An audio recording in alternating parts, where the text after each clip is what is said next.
Hello, ladies and gentlemen. My name is Wang, and according to this research, we can see that New York City is experiencing severe inflation in the aftermath of the COVID-19 pandemic, with significant negative impacts on the lives of its citizens. This study will explore the inflation in New York City and its causes, facts, and potential remedies. By analyzing the data such as the CPI index and cases from relevant U.S. government websites, this research will explore inflation trends and their impacts on the cost of living and socio-economic factors. It is worth noting that inflation leads to an increase in the cost of living, a decrease in the purchasing power of the money, and an increase in crime rates. We will also draw on the successful anti-inflation strategies elsewhere to propose solutions for New York. The research will provide a valuable reference for New York policymakers. This research in this article has important practical significance for the country to address inflation issues to grasp the direction of the macroeconomic development.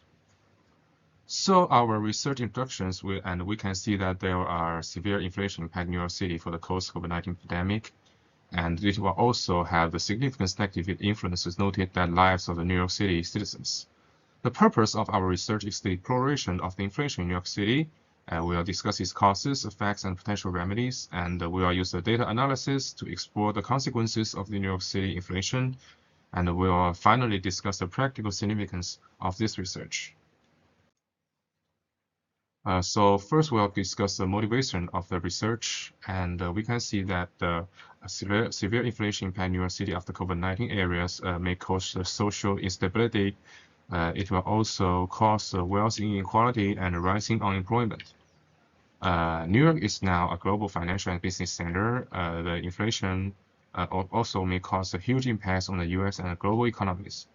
But for the New York City citizens, this research can help them plan their personal finances and lives more effectively under inflation periods. For the policymakers, it can more accurately formulate the corresponding economic and social policies to slow down and avoid negative effects. And this research may also provide the interdisciplinary research materials and theoretical support for the economic sociology, political science, and other disciplines. So first, we'll use the data illustration to show the status of inflation in New York City. Now we can see the first graph is the regional consumer price index, which we call like the CPIU. It's increasing 0.4% in July 2023. So according to the U.S. Bureau of Labor Statistics, it has increased 3.2% overall over the past 12 months. We can see that the growth has been driven largely by the rising housing prices, but there has also been an increase in the food prices. Particularly the cost of eating out. Now, in the relative terms, energy prices fell by 11.5%, especially from the gasoline prices. The research will also said the gasoline prices is dropped by the 21.7%, but the electricity costs has increased over by 8.1%.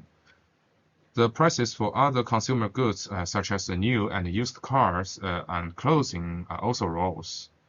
So taken together, the data paint a complex and a diverse picture of the inflation. You can see the involving price changes in housing, food, energy, and other daily consumer goods. We can see it providing, the research will providing a reference for us to study the inflation of the New York City area.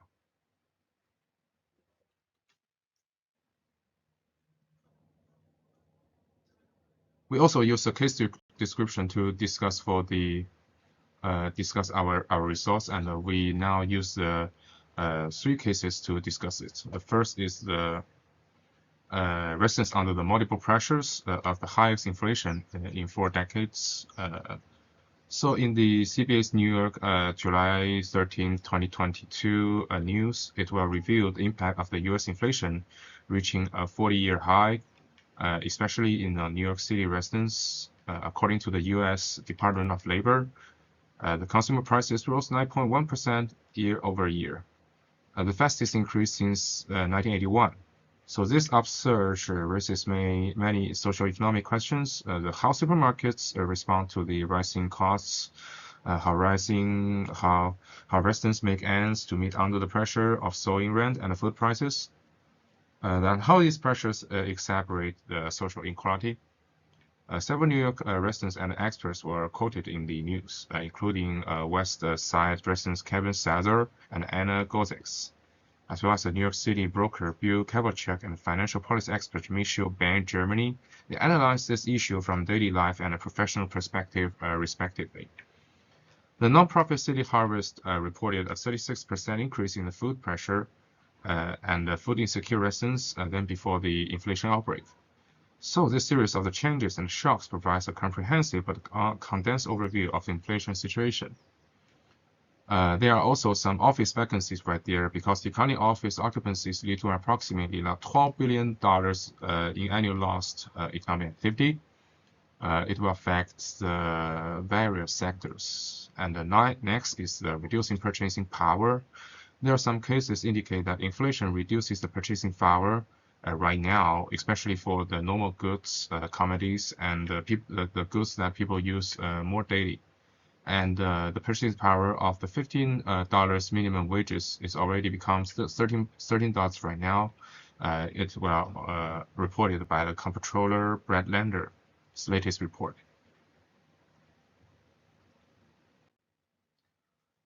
After that, we will discuss the analysis of on the inflation. So first, we believe the conflicts between Ukraine and Russia, which the regional conflicts may affect the inflation situation now in New York City, because as you see, the conflict between Russia and Ukraine has been going for more than 500 days already. In addition to cause widespread damage to war zone economies, it also hurt the economies for the other countries. And the research believes that the United States has been one of them. New York current high inflation rate and the trend of the sharply rising energy prices is a result. This conflict is one of the main factors that leading to the New York's recent inflation, because the major global energy exporter, Russia's actions in its war with Ukraine could destabilize energy supplies, especially given that Ukraine is one of the key corridors for the natural gas transportation. This instability has the potential to drive up the global energy prices, further fueling the inflationary pressures in New York. It will cause the geopolitical uncertainty, can also make Wall Street investors to worry about the global economic outlook. And now the Ukraine and Russia's future cannot be predicted. So the combination of these factors is likely to affect inflation in New York City to varying degrees. And the second, the global pandemic issue still causes the inflation, because the New York City lifted the restrictions on the new corona epidemic in the second half of 2022, the COVID-19 epidemic has also multi-phase impact on New York City's economy in the past 2 years. We can see that it will lead the exacerbation of the recent inflation problem. During the outbreak, many businesses have to temporarily close to reduce their production, disrupting their supply chains and creating severe shortages of the goods and services, drive out the prices. During the pandemic, many local workers in New York were sick or needed to be quarantined, resulting in a severe labor shortage. Such a situation results in companies having to raise wages for active workers and increase business costs. And next, the New York City government has also increased the expenditures in response to the epidemic, such as issuing relief funds and purchasing and importing masks, protective clothing and medical equipment from China and other countries. And these additional financial expenditures may increase the supply of US dollars, thereby triggering the inflation. COVID-19 also affect the people's consumption habits. New Yorkers increase the demand for medical supplies, but not the normal goods like chocolate, French fries, or something. The central bank may adopt the monetary easing policies, such as the lowering interest rates and increasing money supply to stimulate the economic recovery. But this will also cause inflation. The COVID-19 crisis and the out-of-control epidemic have directly led to the collapse of the overall supply chain of the United States. key logistics personnel such as support dock workers and long-distance transport drivers are often short of or go on strike due to the epidemic, and all this has become the driving force to New York's recent key factors of inflation. The manufacturing outflow is another factor that will cause inflation in New York City right now, because the outflow of the manufacturing will not only affect New York, but also have to affect the overall U.S. supply chain. The outflow of manufacturing during the COVID-19 epidemic area and any instability of the global economic may in turn affect inflation in New York. So what problems were caused by the inflation? The first is the increasing consumer goods prices. As we can see here, New York residents are experiencing the high increase in consumer prices since 1981. We just talked about it. And this will not only sharply increases the cost of daily life, but also further exacerbates the problem of social inequality between the rich and poor. I'll give an example here, because many people are finding it increasingly difficult to afford the basic living expenses as food and rent prices soar. And this report of the non-profit organization City Harvest further shows that due to the increase of the food prices caused by the inflation, the residents buy more cheap food, and the proportion of the residents facing food insecurity has increased by 36% compared with before the inflation outbreak. And next, as I just discussed, see the office space vacancies, because high inflation has directly led to the higher rents for shops and offices in New York City, which has directly led to a sharp increases in the occupancy rate of the office space in New York City, resulting in an annual loss of about $12 billion in economic activity, including restaurants, transportation, and other areas expenditure. And next, it will have the decreasing purchasing power of the money. As I just said, the purchasing power of the current $15 minimum wage will drop to just $13 wage due to the inflation. And the next, I believe, is a very serious one, is increase the crime rate. Because high inflation will lead to a greater financial pressure on relatively poor families and individuals in New York City. When they struggle to maintain basic living through the legitimate means, some people may turn to illegal or immoral activities to obtain income, such as robbery, drug dealing, theft, marches, and demonstrations. I will give some portable solutions in the research to solve the New York City's inflation solutions, New York City inflation right now. First, I believe, is government regulation. The inflation problem in New York City currently faces is very similar to what China experienced in the late 1940s. The consumer goods prices rose sharply, and the real purchasing power of the currency weakened. In Zhang Shanxi doctor's research article I mentioned in my paper, he describes in the detail that how China's government during that time is quickly responsive to the economic challenge in the 1950s. At that time, China's consumer goods prices soared to unprecedented heights. In order to stabilize the economy, the new government decided to take a series of measures.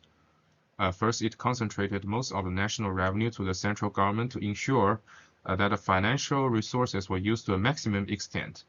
And now I believe New York City can concentrate the revenue to solve the problem. And second, the new government has also significantly reduced the unnecessary spending, clean up obsolete warehouse inventories, strengthened tax policies, issued political bonds to raise more funds, and emphasize the importance of saving in the government spending. And it will also can be used by New York government right now about the reduced unnecessary spending and the goods targeted to shortages. And finally, I believe the China's 1950 experiences can give more help to New York government and policymakers to solve the inflation right now. And during the 1950s, the China new government uses 1 year to observe positive results, and I have positive confidence that New York City policymakers can observe the positive results in 1 year if they enact these actions. The second is the policymakers in New York City can see the 1930s Roosevelt's New Deal actions. Because for the situation of new office jobs and store vacancies caused by inflation, there was a reference solution during the Roosevelt New Deal in 1933.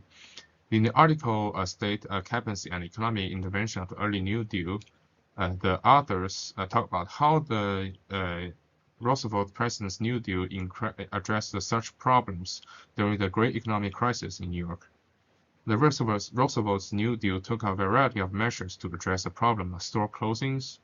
One of the key politics is establishment of National Recovery Administration, as I mentioned here, is the NRA, which aims to store the operations by establishing the industry regulations for various industries, including wages and labor conditions. The NRA also encourages business to comply with the minimum wage standards to increase the higher rates, and establishment of the Public Workers Administration to fund it and manage various infrastructure projects such as roads, bridges, and school construction. So I suggest that in New York City, right now, New York City policymakers can use a great reference about it. First, they can formulating the industry regulations, and also they can funding the infrastructure to create more employment opportunities. They can also implementing new safety measures about the public infrastructures, and also they can help New York City shops and offices to survive the inflation. Next one is the monetary policies. In my article, I used Japan as an example to discuss the bubble burst in 1990, and the government of the Japan it suffered a sharp decline in the purchasing power of its currency. So during that time, the Bank of Japan has adopted a zero or ultra-low interest rate policy and expanded the money supply for purchasing government bonds and other assets. The government has also promoted a large amount of physical state stimulus, such as infrastructure investment, tax breaks, and subsidies. In order to achieve a long-term economic growth, the Japan government has also carried out the structural and reforms in many areas, also adopted an export-oriented growth strategy, and signed a free trade and investment agreements with many countries. So these measures can help to restore the Japan's currency purchasing power to a large extent. So today, New York can learn from the Japan in the post-1990 economic bubble strategy.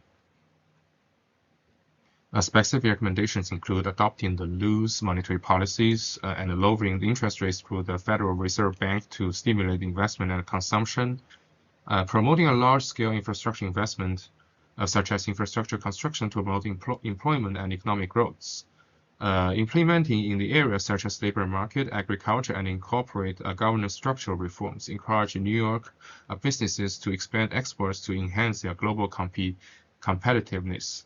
It can also set a clear inflation targets to manage public expectations and support financial institutions to purchase riskier and assets to further stimulate the economy.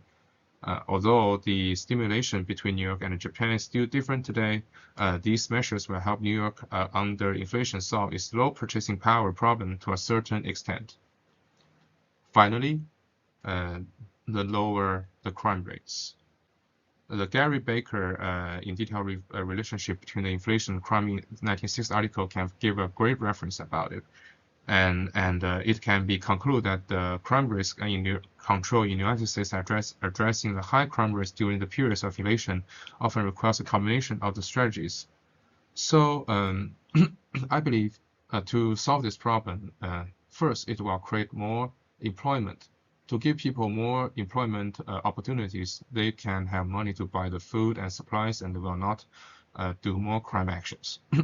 And then next, the government and the social welfare institution can extend the social education and training to help the people get more education about the crimes and tell them this is not right to be a criminal. Suddenly, the social subsidies institution can provide more subsidies, such as the MTR, food, and other school education. If these people, crime people or guilty people, can have opportunity to learn, to eat, and to transport, and to survive, and they will not to be a criminal crime again. So according to here, the research is now almost finished, but we are still have some shortages about my research. First, the study still exists limitations because we believe we cannot discuss the whole part of the inflation, and I believe that it will also the research is also only focused on the New York City, but not the whole USA. And I believe this research in the further will require broader social, economic, and geographical areas to discuss inflation. And that's my further target, maybe in my next research. And these are the references of my research. And thanks for watching. And I'm very glad to attend this meeting and conference. Thank you very much.